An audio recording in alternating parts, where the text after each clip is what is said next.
اعوذ باللہ من الشیطان الرجیم بسم اللہ الرحمن الرحیم ان اللہ ملائکۃ یصلون علی النبی یا ایھا الذین آمنوا صلوا علیہ وسلموا تسلیما اللہم صل علی سیدنا شفیعنا وحبیبنا وطبیبنا وکریمنا مولانا محمد وبارک وسلم صلوا علیہ صلاۃ وسلاما علیک یا سیدی یا رسول اللہ صلی اللہ تعالیٰ علیہ وسلم۔ حاضرین، خانقاہ عالیہ خدا نمایہ میں حضرت شاہ بدیع الدین زندہ شمدار رحمۃ اللہ علیہ کے تعلیمات اور آپ کے حالات پر گفتگو جاری ہے۔ جب آپ جونپور میں قیام پذیر ہو گئے تو جونپور سے سلطان ابراہیم شرقی اور وہاں کے مفتی سید صدر جہاں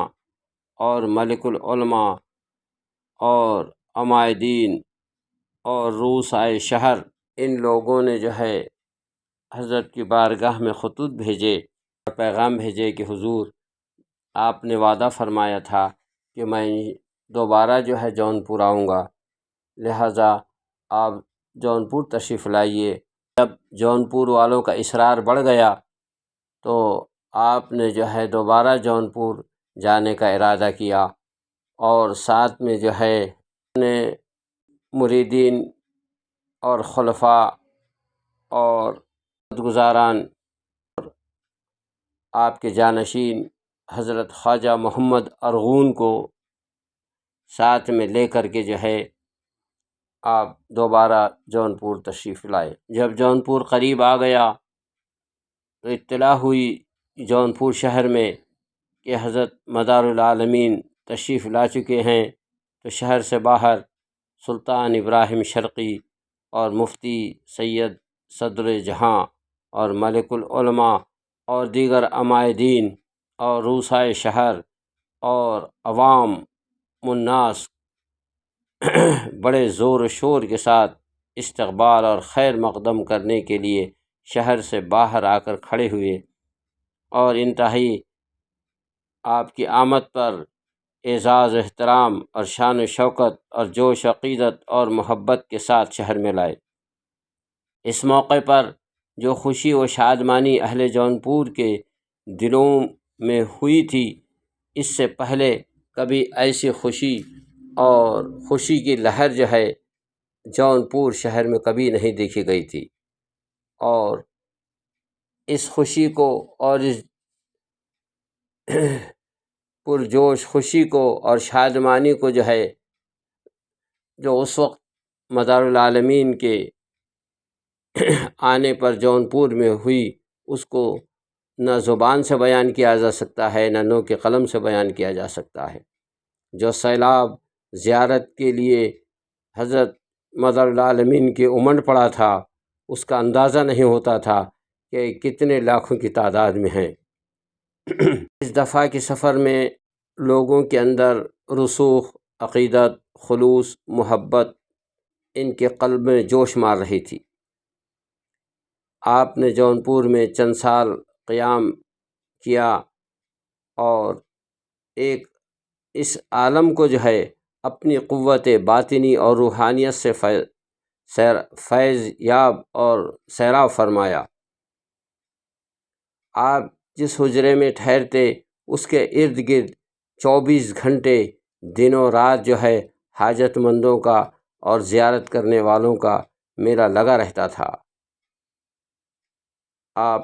دن میں ایک وقت مقررہ پر حجرے سے باہر تشریف لا کر سب لوگوں کو اپنی زیارت سے سیراب فرماتے اور حاجت مندوں کی حاجتوں کو پورا فرماتے۔ حاضرین، اس میں ایک خاص بات یہ ہے کہ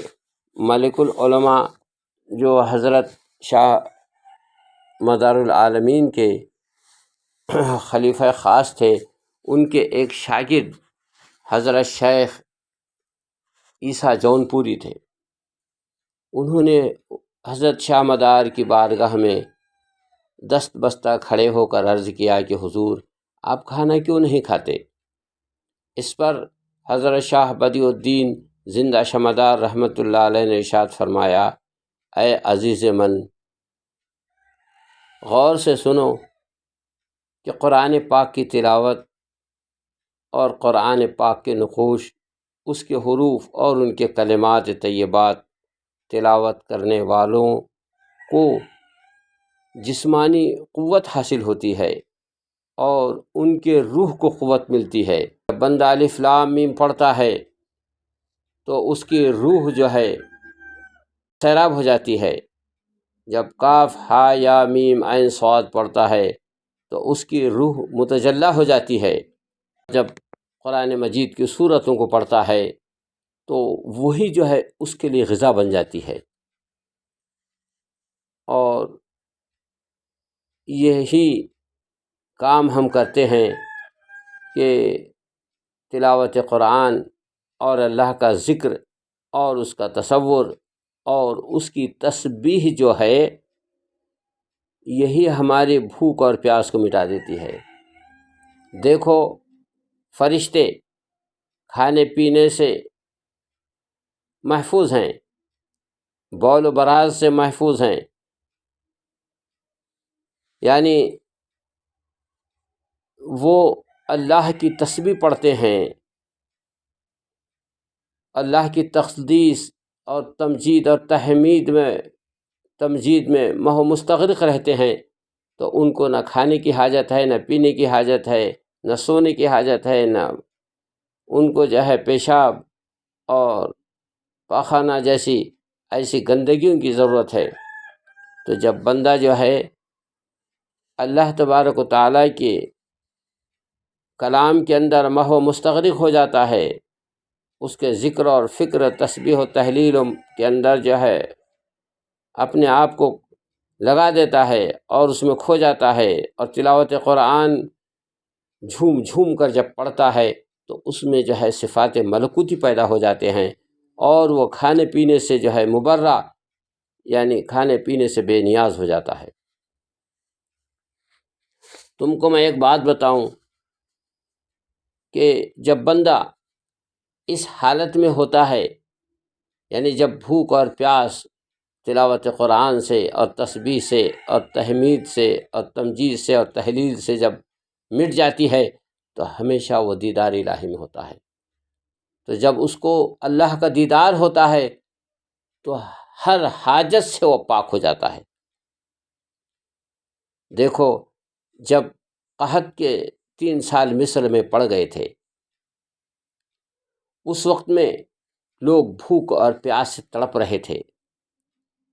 تو اپنے بھوک کو مٹانے کے لیے وہ حضرت یوسف علیہ السلام کے ارد گرد جمع ہوتے۔ جب چہرہ یوسف کو دیکھ لیتے تو ان کی بھوک اور پیاس مٹ جاتی تھی۔ تو عزیز اور دوستو، ایک مخلوق کے چہرے کو دیکھنے سے، ایک نبی کے چہرے کو دیکھنے سے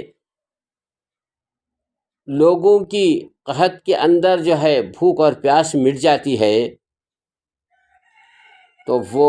خالق و مالک جب اس کا دیدار ہو جائے تو اس کو کیسے بھلا بھوک اور پیاس لگ سکتی ہے؟